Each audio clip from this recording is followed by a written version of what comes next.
When I first watched Demon Slayer, the story didn't feel like anything I hadn't seen before, and usually that's not something I have a problem with, but in this case, I couldn't find myself connecting to the characters. While there's no denying that Nezuko is adorable and a pleasure to watch whenever she's on screen, her dangerous nature and lack of a conscious mind kind of relegated her to the background, because she's a plot device.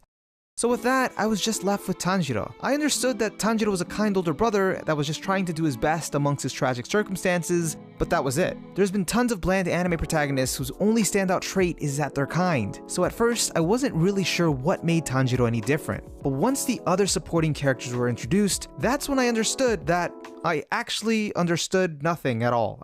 Nothing.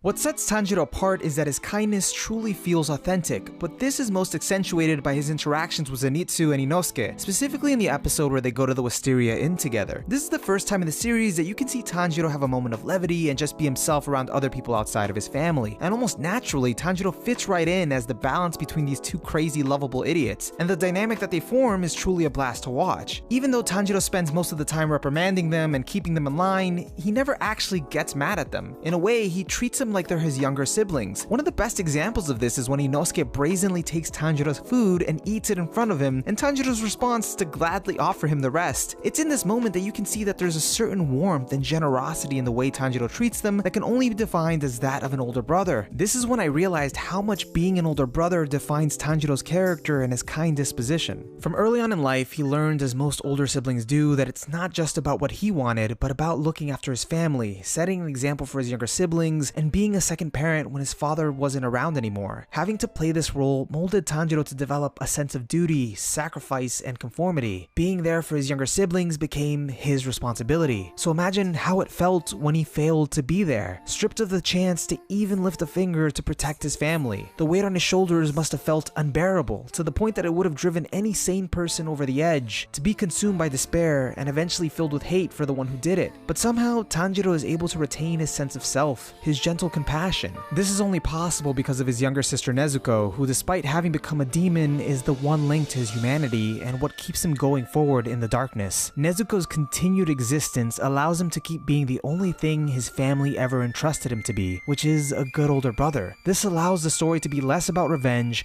and more about finding salvation, and not just for Nezuko's condition, but for all of the people that have been hurt by demons, including the demons themselves. Throughout the show, we get so many scenes focusing on the suffering that demons experienced in their past lives, not really to justify their actions, but just as a reminder that they were once human too. And from the beginning, I wondered why the author chose to portray the demons as being originally human as opposed to just being purely supernatural beings. And then that's when I realized that the demons are supposed to be a metaphor for the entire human race, representing the darkest parts of ourselves and how evil we can become. And having hunters that view the demons' lives as filth rather than a tragedy only serves to breed hatred and self-righteousness. That's why Tanjiro's compassionate demeanor towards them is so important and valuable. Without any hesitation, he extends a hand out to console a dying demon. The truth Demon Slayer is trying to get at is that the most powerful weapon one can wield is not a blade that can destroy demons, but rather kindness. After all, it goes to great lengths to show us that we're all just one bad day away from becoming demons too, as we saw with the demon Kogai, who really just wanted someone to appreciate his writing, or with the demon Rui, who just wanted to apologize to his parents. In the show's eyes, real demons don't actually exist because the demons are us. What greater enemy is there than humanity itself? The point that it's trying to make is that kindness requires looking past your own personal grief and misfortune in order to extend your hand out to those that are suffering. Because in life,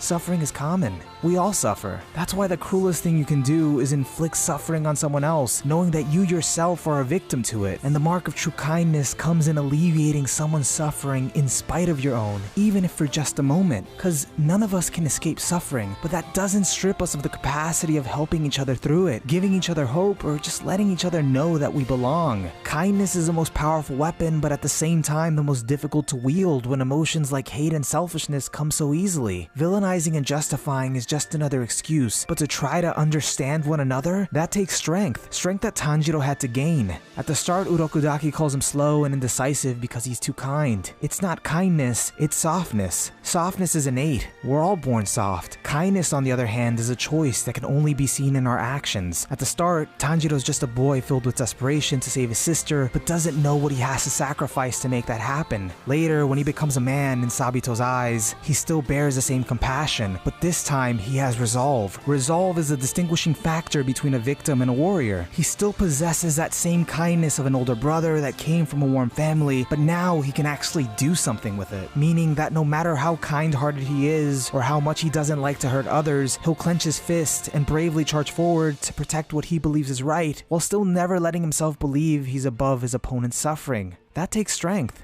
That's kindness. Part of being the oldest sibling is often being the unsung hero in the family. Without much of a choice, you bear the brunt of your parents' expectations so that the younger ones can be free to live their lives the way they want. However, you learn to embrace it because getting to see your siblings grow and live a life that they chose is worth the cost. That's why for all the other siblings he failed, Tanjiro will do anything to make sure Nezuko gets a chance to choose her path in life, even if it costs him his. Because that's just what it means to be an older brother. You look out for your family regardless if you ever get a thank you. Your thank you is their well-being. Being the youngest in my family, it wasn't until I was able to see myself in Inosuke and Zenitsu that I was able to appreciate Tanjiro's selfless nature. And the fact that he was so understanding of other people's hardships without ever making it about his own really reminded me of the times my older siblings have gone out of their way for me without as much as a complaint, even though I never really understood it. It's easy to go through life taking kindness for granted because receiving it is easy, giving it requires effort. How much effort? Well, what I've learned from Tanjiro and the demons he's faced is that the greatest gift you can give to someone isn't really a grand gesture, but just showing them that you care.